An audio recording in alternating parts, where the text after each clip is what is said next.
dear Toastmasters, and I am Toastmaster Dalia Thakkar, and I'm going to share with all of you the story that I wrote in one of the Toastmasters contest, story writing contest. So it goes something like this. She heard a knock at the door. Should she get it or not? After hours of contemplating that if she had made the right decision or not, she finally gave in to her instincts. So, the gloomy weather, with the chain of events that had happened that very day, had clouded her judgment completely. It had been exactly 4 years since she had experienced such chain of events. It was so different for her. That day, when she woke up and struck off the T27 from the calendar, she could barely move her arms. She was in extreme pain and agony. She couldn't even move any part of her body.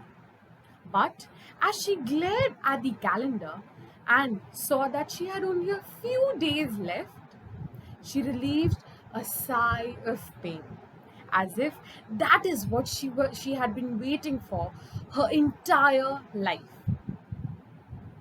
Now, the mental, physical, and psychological agony that had drained her mind, body, and soul completely. She had lately felt like a pile of bones kept at the side, left to be rotten and unattended. That day, she felt so different, probably because of the weather, or probably because of the chain of the events that were happening with her, which was so exciting for her. That day felt very different from the last 1460 days that she had lived since the day she found out, which was approximately 4 years ago, that she had only 4 to 5 years of life left as she was battling cancer. It felt exactly like 20th April 2016, which is 4 days earlier to her present day. Because the weather was similar. It was a stormy day. The winds were gushing left to right. The dogs were howling in the street continuously. No amount of stones being thrown at them could stop them. There had been a car accident right in front of her locality. There was thunder throughout the day, which shook the entire building, but it made the little girl inside Sarah chuckle, as she had always loved this amazing weather, which was rain. It soothed her body and soul completely.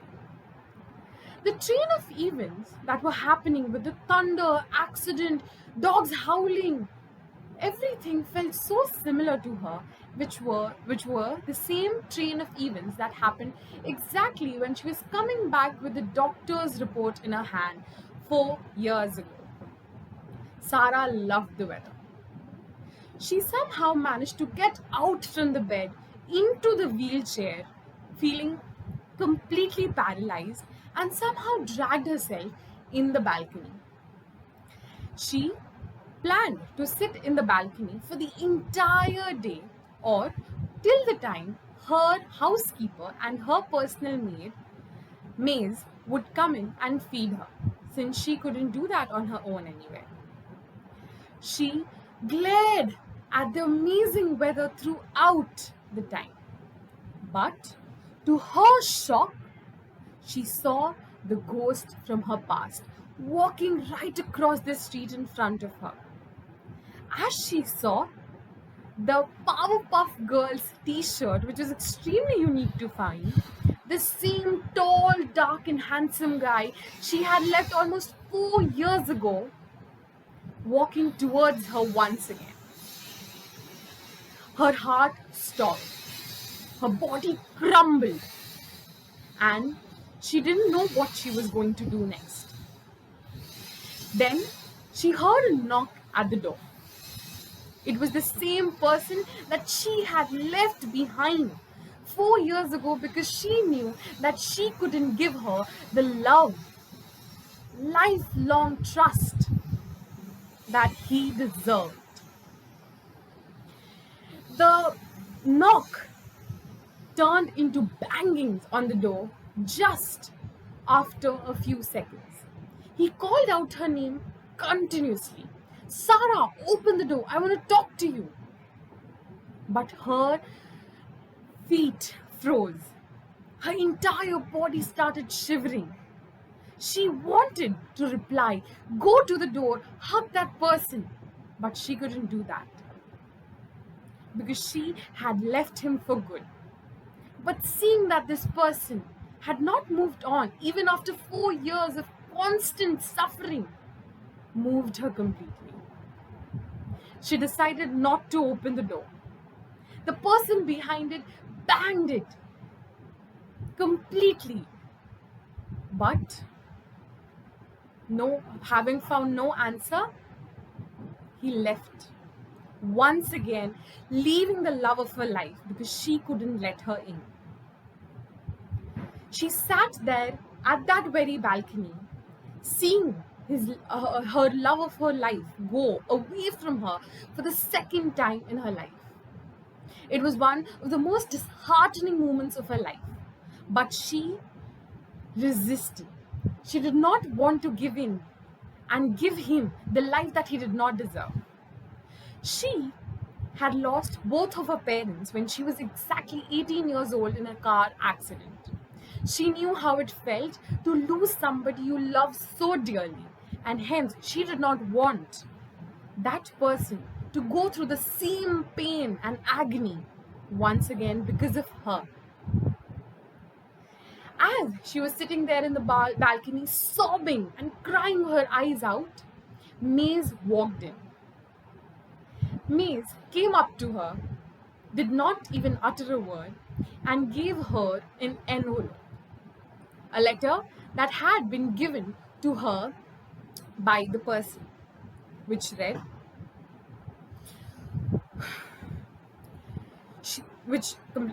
Sarah, I got to know about it yesterday. I wish you told me. I wish I knew I had a chance to make these 4 years feel like 40 for you. I wish I could be standing here absorbing the pain gradually instead of getting this shock at once. I wish you had faith on me that I'd be able to withstand this news, especially when it came from you. And that is how, dear Toastmasters, my story ends. Thank you. She heard the knock at the door. Should she get it or not, Sarah was unsure. After hours of analyzing entire day's event, which she had never expected to turn so ugly between her and Milind, that too during their winter vacation, she had slammed the door at his face when Milind approached her for dinner. Sarah had planned this vacation for years, and after giving their best efforts, they had finally managed to take a break from their corporate life in the month of November 2019 to celebrate their only daughter Divya's 11th birthday outside the rush of Mumbai city life at a homestay in Munsari, Uttarakhand. Milind requested her twice to have dinner as it was already 11 pm while standing at her room's doorsteps. And after a while, she heard the sound of closure of Milind's room door, which was situated just opposite to her room's entrance. Due to Milind's office works, they had decided that Milind will stay in a separate room and not with Sarah and Divya. Sarah opted to leave the door shut after one of her alter ego won over the other. One side she was thinking that she shouldn't be so rude with Milind as he has not done any blunder by pulling her legs in public. Who were there? She, him, and their daughter. On the other side, another alter ego kept feeling a thought that how could a man make joke of his wife and that too in front of their child. It is quite obvious that Divya may grow with a view that her mother is of no value and start to disrespect her. She put off the lights and pulled away the curtains of the window while sitting on the chair beside. In moonlight, the Panchacholi was clearly visible outside the window and was shining as if someone has painted it with white line. The wind was blowing and her ears could feel its speed. The only sound that pierced the sound of wind was of Coco's, the homestay owner's dog, barking. The owner had mentioned during their discussion at evening tea that leopards visit during night is quite frequent and they keep dogs for alert if leopards come nearby. He said that the only thing that has to be kept in mind is that after dinner never open doors in case you hear knocks on door. She turned her wrist to have a gaze of her watch. It was 1:15 a.m. While gazing at her watch, she remembered how Milind had surprised her by gifting an Apple Watch at her 38th birthday. Mesmerized in her birthday party memories, she looked back at the beautiful gigantic Panchacholi pics. She could remember that how Milind and Divya had secretly arranged for her favorite strawberry cake. She remembered how she was amazed to find the heart-touching gift beneath her pillow. After her birthday celebration, when she went to bed to sleep, she turned towards the bed to have a gaze of Divya. Here she was sleeping in her favorite pink color blanket specifically arranged by homestay owner on Milind's request. She got up and closed the windows. She switched on her mobile torch to find her trolley bag and pulled out her makeup kit. She applied the night cream and lip balm and went to bed to sleep beside Divya. Sarah heard someone knocking hardly on the door, and after a few knocks, she heard Milind's loud "Hut!" What could it be? She looked at her watch. It was 3:50 a.m. She got up and went to the door and tried to peep out of the small opening which she had managed to make by opening the door too slight to be noticed. The only thing that was visible was Milind's room closed door. She closed the door and went to bed to sleep again in anger. Barely a few minutes later, she got up again and sat on the bed itself in the blanket. She thought that Milind should not have done this to her, and that too at midnight during sleeping hours. She drank water from the bottle available on the bedside table and started trying to sleep again. Mama, please switch off the alarm if you don't want to get up, said Divya to save her morning sleep. Sarah had set alarm of 5:30 a.m. to have a view of red color Panchacholi in dawnlight. She somehow managed to grab the phone and switch off the alarm. She slept for a few minutes and then finally got up to have a glimpse of Himalayan range. She opened the window and took out her camera to take a few shots. Here it was, the gigantic Panchacholi, completely red in color, as if someone has spread vermilion over it. After a few while, She noticed Divya pulling her sweater from back. She took Divya in her arms and gave camera to her. Sarah opened the door and get outside to have a full view of Himalayan range, while Divya was busy in scrolling the pictures. She screamed and started to sob. Tears rolled on her cheeks and she sat at doorsteps while putting Divya by her side. The floor was full of blood between the two rooms and the door of Milin's room was half opened. She started to curse and question herself. Why she behaved like fools? How mean she is? What will she say to Divya when she asks about last night?